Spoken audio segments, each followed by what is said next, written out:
دوستو، آج کے دور میں شاید ہی کوئی ایسا انسان ہوگا کہ جس نے سندباد جہازی کا نام نہیں سنا ہوگا، کیونکہ دوستو آپ میں سے لگ بھگ سبھی لوگوں نے ہی اپنے اپنے بچپن میں اپنے دادا دادی یا پھر اپنے نانا نانی سے سندباد جہازی نام کے ایک بہادر یودھا کی کہانی تو ضرور سنی ہوگی، اور مجھے امید ہے کہ آپ میں سے بہت سارے لوگ ایسے بھی ہوں گے کہ جنہوں نے وہ ٹی وی سیریلز یا پھر وہ فلمیں بھی دیکھی ہوں گی کہ جو سندباد جہازی کے اوپر بنائی گئی ہیں۔ دوستو، سندباد کی کہانی اتہاس کے ایک ایسے انسان پر لکھی گئی ہے کہ جس انسان نے اپنے جہاز کے ذریعے سے لگ بھگ پوری دنیا کا سفر طے کیا تھا، ایک ایسا سفر کہ جو بہت زیادہ خطروں سے بھرا ہوا تھا۔ سندباد نے اپنے اس سفر میں نہ صرف بہت ساری خوفناک جگہوں کا سامنا کیا تھا بلکہ ساتھ ہی ساتھ بہت سارے ایسے جانوروں سے بھی مقابلہ کیا تھا کہ جو دیکھنے میں بہت زیادہ خطرناک تھے۔ اس کے علاوہ سندباد جہازی کو اپنے اس سفر میں ایسی بہت ساری خطرناک چیزوں سے بھی مقابلہ کرنا پڑا تھا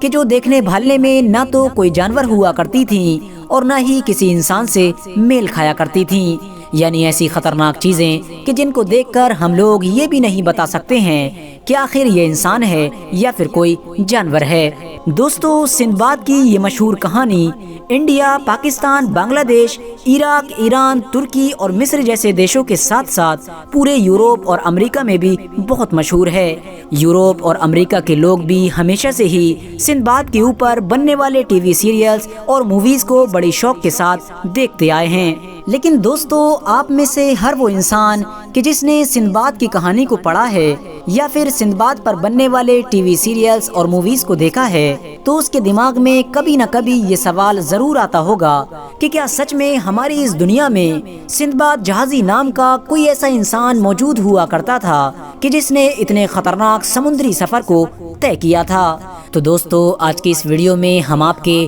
اسی طرح کے تمام سوالوں کے جواب دینے والے ہیں۔ ہم آپ کو بتائیں گے کہ ہماری دنیا میں سندباد جہازی نام کا کوئی انسان موجود بھی ہوا کرتا تھا یا پھر یہ ایک جھوٹی کہانی ہے، اور اگر سچ میں سندباد جہازی نام کا کوئی انسان ہماری اس دنیا میں ہوا کرتا تھا تو آخر وہ انسان کون تھا؟ اور ساتھ ہی ساتھ ہم آپ کو یہ بھی بتائیں گے کہ سندباد جہازی نام کا یہ انسان کون سے دیش سے تھا اور کس دور میں تھا، اور کیا سچ میں سندباد جہازی نے ویسے ہی خطرناک سفر کو طے کیا تھا کہ جس طرح کے خطرناک سمندری سفر کو سندباد جہازی کے اوپر بننے والے ٹی وی سیریلز اور موویز میں دکھایا جاتا ہے؟ دوستو، اگر ہم زیادہ تر اتہاسکاروں کی مانیں تو کہانیوں اور فلموں میں دکھایا جانے والا سندباد جہازی نام کا یہ کردار ایک اصلی کردار ہے کہ جس کو 9ویں صدی عیسوی کے ایک ایسے انسان پر بنایا گیا ہے کہ جو آج کے دور کے ایران دیش میں پیدا ہوا تھا۔ دوستو، اس انسان کو آج پوری دنیا سلیمان التاجر کے نام سے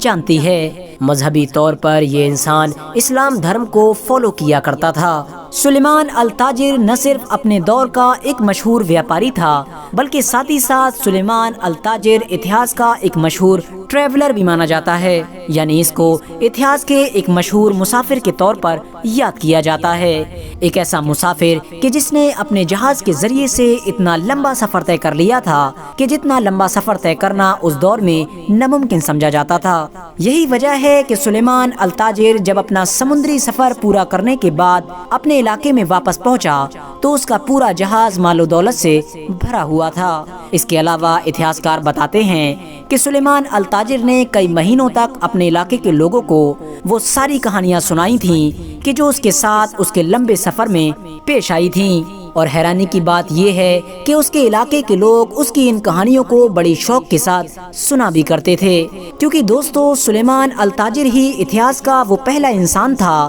کہ جس نے جہاز کے ذریعے سے دنیا کا اتنا لمبا سفر طے کیا تھا، ورنہ اس سے پہلے لوگ سمندر کے ذریعے سے ویاپار تو ضرور کیا کرتے تھے لیکن ان کا یہ سفر حد سے زیادہ چھوٹا ہوا کرتا تھا۔ سلیمان التاجر ہی وہ پہلا انسان تھا کہ جس نے دنیا کا اتنا لمبا سفر طے کر کے اپنے ویاپار کو بڑھایا تھا۔ دوستو، اتہاسکاروں کا یہ ماننا ہے کہ سلیمان التاجر کے علاقے کے وہ لوگ کہ جو سلیمان التاجر کے سفر کی کہانی کو بڑی شوق کے ساتھ سنا کرتے تھے، ان لوگوں نے جب سلیمان التاجر کی اس کہانی کو اپنے بچوں کو سنایا